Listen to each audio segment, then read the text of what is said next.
Ayan po sa mag-ina, si Michelle at saka si Bebe. Ayan po, kumakain sila ng sinangag at itlog. Favorite po nila yan.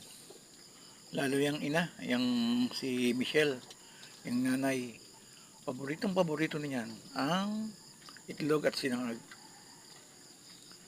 Grabe po, para sila mga tao lang.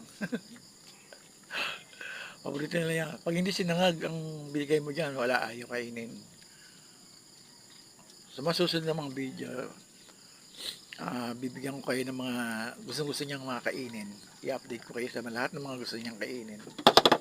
Matatawa ka lang talaga dahil hindi mo akala na ang isang kambing na katulad nila kumakain ng mga pagkain ng tao.